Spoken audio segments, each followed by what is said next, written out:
Hello everyone, कैसे हैं आप सभी। आशा करती हूँ कि आप लोग बहुत अच्छे से पढ़ाई कर रहे होंगे। और दुर्गा पूजा भी चल रहा है तो उसका भी तैयारी कर ही रहे होंगे। तो एक दो दिन के लिए तो इधर उधर हो ही जाता है, लेकिन आप लोग को मेहनत करते रहना है। और आप लोग को स्वागत करते हैं हम अपने चैनल पे फटाफट एजुकेशन में। और आप लोग के लिए आज 21 अक्टूबर 2023 है और आज आप लोगों के लिए मैं करंट अफेयर लेके आई हूँ। तो आप लोग के लिए पहले मोटिवेशन कोड है, उसके बाद फिर मैं स्टार्ट करूँगी। लेकिन उससे पहले आप लोग को सेशन अगर पसंद बहुत आ रहा है तो लाइक सब्सक्राइब शेयर कर दीजिएगा। और आप लोग सब्सक्राइब और शेयर कीजिएगा, इससे बहुत अधिक लोगों तक ये वीडियो पहुँचेगा और उन सभी को लाभ होगा। तो चलते हैं आज के क्लास पे स्टार्ट करते हैं। ठीक, तो आप लोग के लिए मोटिवेशन कोड पहले ये है कि 3 सलाह है। और ये सलाह है कि सोचिए मत, शुरुआत कीजिए आज से, अभी से, जैसे भी हो, लेकिन आज से ही कीजिए। वादा मत करिए, साबित करके दिखाइए। और बताइए नहीं किसी को, और करके दिखा दीजिए, ताकि वो भी अवाक रह जाए कि अरे ये तो ऐसा पढ़ता लिखता था नहीं, अचानक कैसे हो गया। तो आप लोग को ये करना है और ये सभी को करना है, जो एस्पिरेंट है तो सबको करना है। तो चलिए आज के फर्स्ट करंट अफेयर पे चलते हैं। आते हैं फर्स्ट नंबर पर। फर्स्ट नंबर है कि मध्य प्रदेश सरकार ने वीरांगना दुर्गावती टाइगर रिजर्व का अनावरण किया है, जो राज्य में 7वां और भारत में 54वां टाइगर रिजर्व बन गया है। ठीक, तो हुआ क्या है कि जो मध्य प्रदेश सरकार है वहाँ के, वो वीरांगना जो दुर्गावती टाइगर रिजर्व है वो उनका अनावरण किया है। और राज्य मतलब मध्य प्रदेश का ये 7वां है और भारत में ये 54वां टाइगर रिजर्व बन गया है।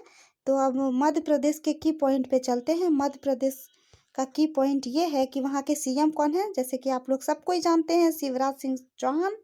और वहाँ पे क्या क्या है, वहाँ पे है भीम बेटका गुफा, और वहीं पे है सांची में बौद्ध स्मारक, और मध्य प्रदेश में है खजुराहो मंदिर, वहीं पे है ओंकारेश्वर बांध, सॉरी, और वहीं पे है मणिखेड़ा बांध, वहीं पे है इंदिरा सागर बांध।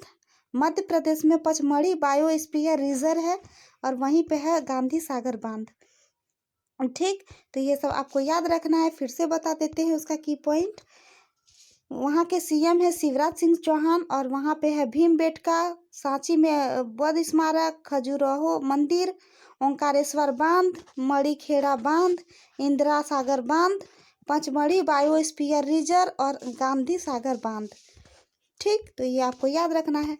आते हैं सेकंड नंबर पर। सेकंड नंबर है कि केंद्रीय सूचना और प्रसारण मंत्री अनुराग ठाकुर ने घोषणा की अनुभवी और निपुण अभिनेत्री वहीदा रहमान को प्रतिष्ठित Dada Saheb Phalke life time achievement पुरस्कार से सम्मानित किया जाएगा, जो सिनेमा की दुनिया में भारत की सर्वोच्च मान्यता है। ठीक, तो जो सिनेमा है, जो पिक्चर सब बनते हैं, वही की एक अभिनेत्री है वहीदा रहमान, उनको क्या किया जाएगा, दादा फाल्के लाइफ टाइम अचीवमेंट पुरस्कार ये दिया जाएगा। और ये किसने किया है, ये केंद्रीय सूचना और प्रसारण मंत्री कौन है, अनुराग ठाकुर ने ये घोषणा किया है। ठीक, चलिए नेक्स्ट नंबर पे चलते हैं। 3 नंबर है कि वरिष्ठ परमाणु वैज्ञानिक विवेक भसीन ने भाभा परमाणु अनुसंधान केंद्र BARC के निदेशक के रूप में कार्यभार संभाला। तो जो वरिष्ठ परमाणु वैज्ञानिक हैं विवेक भसीन, उन्होंने क्या किया है, भाभा परमाणु अनुसंधान केंद्र, जिसको कहते हैं BARC के निदेशक के रूप में उन्होंने इस पद को, जो कार्य है, कार्यभार संभाला है इन्होंने। और वह अजीत कुमार मोहंती का स्थान लेंगे। वो इससे पहले जो थे अजीत कुमार मोहंती, उनका स्थान लेने जा रहे हैं कौन, विवेक भसीन, जिन्हें इस साल की शुरुआत में परमाणु ऊर्जा विभाग के सचिव और परमाणु ऊर्जा आयोग के अध्यक्ष के रूप में नियुक्त किया गया था। तो इस बार क्या हुआ है, इसी साल शुरू में ही परमाणु ऊर्जा विभाग के सचिव और परमाणु ऊर्जा आयोग के अध्यक्ष के रूप में इसको चुना गया था, किसको, विवेक भसीन। और अब ये निदेशक के रूप में कार्यभार संभालेंगे। ठीक, आते हैं नेक्स्ट नंबर पर, आते हैं 4 नंबर पर। 4 नंबर है कि पूर्व नौकरशाह अमित खरे को प्रधानमंत्री नरेंद्र मोदी के सलाहकार के रूप में विस्तार दिया गया है। इन्हें अक्टूबर 2021 में 2 साल के लिए इस पद पर नियुक्त किया गया था। तो क्या हुआ है, जो पूर्व नौकरशाह थे, कौन थे, अमित खरे, को प्रधानमंत्री नरेंद्र मोदी के सलाहकार के रूप में, मतलब जो पीएम है हम लोग के, उन्हीं के सलाहकार के रूप में अमित खरे को विस्तार दिया गया है, उनको बढ़ाया गया, विस्तार दिया गया है, उन्हें बढ़ावा दिया गया है। और उन्हें क्या हुआ है, 2021 में 2 साल के लिए इस पद के लिए नियुक्त किया गया था। 2021 में 2 साल के लिए इसको चुना गया था, किसको, अमित खरे को, पीएम के सलाहकार के रूप में। ठीक, आते हैं नेक्स्ट नंबर पर। एक्सिस बैंक ने भारतीय सूक्ष्म, लघु और मध्यम उद्योगों MSMEs के लिए NEO फॉर बिजनेस नामक एक लेनदेन बैंकिंग प्लेटफॉर्म लॉन्च किया है। ठीक, तो क्या हुआ है इसमें, एक्सिस बैंक जो है वो भारतीय सूक्ष्म, लघु और मध्यम उद्योग जो होते हैं, वो उसका शॉर्ट नेम है MSMEs। ठीक, इसके लिए क्या हुआ है, NEO मतलब NEO फॉर बिजनेस नामक एक लेनदेन है बैंकिंग प्लेटफॉर्म में इसको लॉन्च किया गया है। ठीक, आप लोग को जहाँ भी डाउट हो तो आप लोग कमेंट करके बता दीजिएगा, मैं उसको क्लियर करूँगी। तो आते हैं 6 नंबर पर। प्रधानमंत्री श्री नरेंद्र मोदी ने वीडियो कॉन्फ्रेंसिंग के जरिए 9 वंदे भारत ट्रेनों को हरी झंडी दिखाई। तो क्या हुआ है, पीएम जो है नरेंद्र मोदी, उन्होंने क्या किया है, वीडियो कॉन्फ्रेंस के जरिए 9 वंदे भारत ट्रेन को हरा झंडा दिखाया गया है। और ये नई वंदे मातरम ट्रेनें देश भर में कनेक्टिविटी में सुधार, रेल यात्रियों को विश्व स्तरीय सुविधाएं प्रदान करने में प्रधानमंत्री के दृष्टिकोण को साकार करने की दिशा में एक कदम है। ये क्या हुआ है, 9 वंदे भारत ट्रेनों को हरी झंडी दिखाई, किसने दिखाई, नरेंद्र मोदी ने दिखाई। और किसके जरिए दिखाई, तो वीडियो कॉन्फ्रेंसिंग के जरिए। ठीक, ऐसा क्वेश्चन आएगा आप लोग को। और क्या हुआ है, जो नया वंदे मातरम ट्रेन मिला है वो देश भर में कनेक्टिविटी में सुधार करने के लिए, और रेल यात्रियां जो होते हैं, यात्री जो रेल में सफ़र करते हैं, रेल यात्री को विश्व स्तरीय सुविधाएं प्रदान करने के लिए प्रधानमंत्री के दृष्टिकोण को साकार करने की दिशा में एक कदम है। मतलब उनके पीएम के दृष्टिकोण से ये साकार करने में ये लाभदायक हो सकता है, लेकिन अभी इसका ये हो रहा है, तो ऐसा कुछ है। ठीक, क्या करने के लिए ये ट्रेन क्यों चर्चित है, क्योंकि ये कनेक्टिविटी में सुधार लाएगा और विश्व स्तर पर सुधार प्रदान करने के लिए ये होगा। ठीक, आते हैं नेक्स्ट नंबर पर, आते हैं नेक्स्ट नंबर पर, 7 नंबर पर। भारतनाट्यम गुरु पद्म भूषण सरोजा वैद्यनाथ का 86 वर्ष की आयु में निधन हो गया। ठीक, भारतनाट्यम गुरु है और पद्म भूषण भी हैं, कौन है, सरोजा वैद्यनाथन का 86 वर्ष में निधन हो गया है। ठीक, तो ऐसा पूछा जा सकता है कि भारतनाट्यम गुरु पद्म भूषण 86 वर्ष में निधन हो गया है, तो 4 ऑप्शन देगा, उसमें से आपको सरोजा वैद्यनाथन को टिक मार्क करना है। ठीक, आते हैं नेक्स्ट नंबर पर, 8 नंबर पर। कई ग्रैंड स्लैम विजेता लिएंडर पेस खिलाड़ी वर्ग में अंतर्राष्ट्रीय टेनिस हॉल ऑफ फेम के लिए नामांकित होने वाले पहले एशियाई व्यक्ति के रूप में उभरे। ठीक, क्या हुआ है कि कई ग्रैंड स्लैम विजेता जो हैं लिएंडर पेस, उन्होंने क्या हुआ, खिलाड़ी वर्ग जो होते हैं उनके और अंतर्राष्ट्रीय टेनिस हॉल ऑफ फेम के लिए नामांकित, मतलब उसको नाम दर्ज हुआ है और वो पहले एशियाई व्यक्ति के रूप में उभरे हैं। वो पहले ऐसे व्यक्ति हैं जो एशियाई व्यक्ति के रूप में उभरे हैं। और ये क्या है, 50 वर्षीय पेस जो है, लिएंडर पेस, वो 50 साल के हैं और 2024 की कक्षा के लिए घोषित 6 नामांकित व्यक्तियों में से एक हैं। और क्या हुआ है, 2024 में सिलेक्शन लेने के लिए 6 व्यक्ति को इसमें नामांकित किया गया है, जिसमें से लिएंडर पेस भी उसमें से एक है। ठीक, तो आशा करती हूँ आप लोग को समझ में आ रहा होगा। तो आप लोग सिर्फ ढंग से अच्छे से उसको मेमोराइज़ कीजिए और अच्छे से सुनिए। और अगर कॉपी और पेन लेके बैठते हैं और आप लोग भी हल्का फुल्का अगर उस पे थोड़ा सा अमल करते हैं, लिखते हैं, तो और आप लोग के लिए बेनिफिट हो जाता है। आप तो आते हैं नेक्स्ट नंबर पर, 9th नंबर पर। ठीक, कैबिनेट की नियुक्ति समिति में 1 वर्ष की अवधि के लिए रिजर्व बैंक के डिप्टी गवर्नर के रूप में एम राजेश्वर राव की पुनर्नियुक्ति को मंजूरी दे दी है। ठीक, क्या हुआ है कि कैबिनेट की नियुक्ति जो होती है, नियुक्ति समिति जो होती है, उसमें 1 वर्ष की अवधि के लिए, मतलब 1 साल के लिए रिजर्व बैंक के डिप्टी गवर्नर के रूप में, मतलब रिजर्व बैंक के जो डिप्टी गवर्नर हैं उनके रूप में एम राजेश्वर राव, ठीक, याद रखिएगा ये ना, एम राजेश्वर राव की पुनर्नियुक्ति को मंजूरी दे दी है। मतलब वो नियुक्त किए गए हैं, उनका मंजूरी दिया गया है। और भारतीय रिजर्व बैंक के लिए हम लोग देखते हैं की पॉइंट, जो मुख्य बिंदु हैं उनको देख लेते हैं। उनका मुख्यालय कहाँ पे है? मुंबई, महाराष्ट्र में है। और इस्टेब्लिश्ड कहाँ है? 1 अप्रैल 1935 से 34 एक्ट, मतलब 1 अप्रैल 1935 से 1934 के अधीन 1934 और 35 अधिनियम के दौरान हुआ है ये।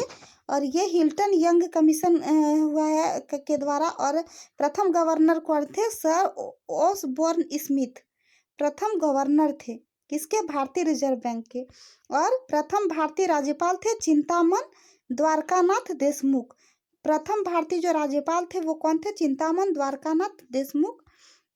और वर्तमान के राज्यपाल, अभी के राज्यपाल कौन है? शक्तिकांत दास। तो आपको ये याद रखना है। आते हैं 10 नंबर पर। हरियाणा के मुख्यमंत्री मनोहर लाल खट्टर ने राज्य भर में होटल, रेस्टोरेंट, बार और वाणिज्यिक प्रतिष्ठानों में ग्राहकों को हुक्का परोसने पर व्यापक प्रतिबंध की घोषणा की है। हरियाणा के जो मुख्यमंत्री हैं कौन है? मनोहर लाल खट्टर।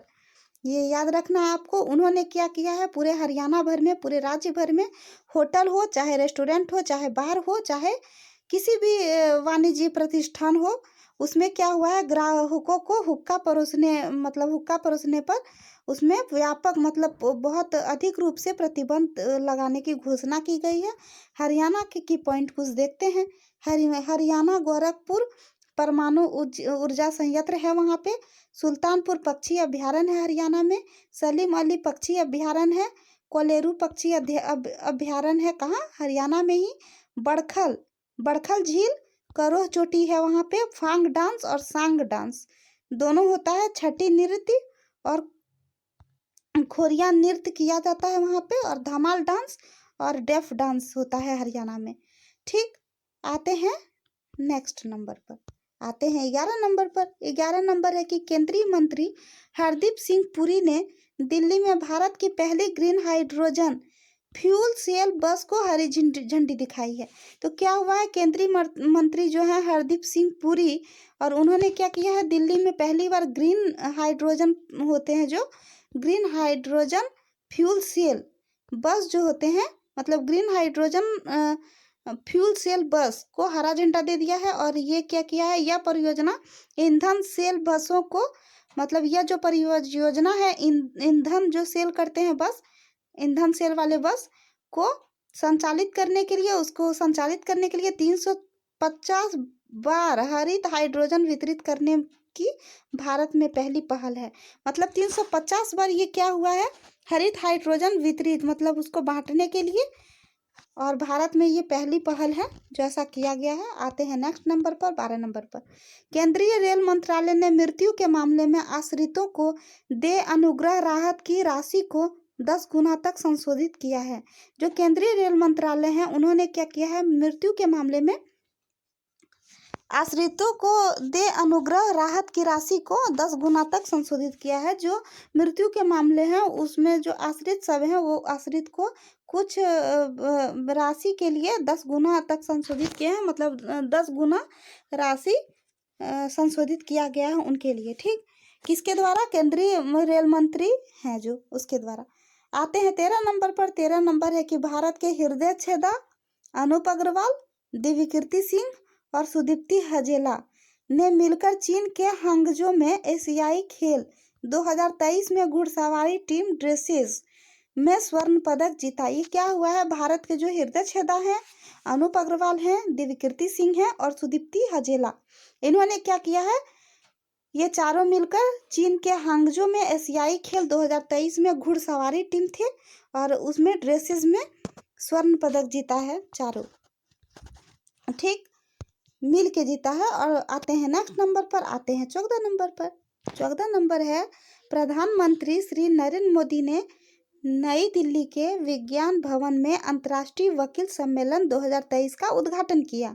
प्रधानमंत्री जो है हमारे नरेंद्र मोदी ने, और ये क्या किया है, नई दिल्ली में विज्ञान भवन जो होते हैं ना, उसमें अंतर्राष्ट्रीय वकील सम्मेलन 2023 का उद्घाटन किया है। और ये सम्मेलन का यह उद्देश्य राष्ट्रीय और अंतर्राष्ट्रीय महत्व के विभिन्न कानूनी विषयों पर सार्थक संवाद और चर्चा के लिए एक मंच के रूप में कार्य करना है।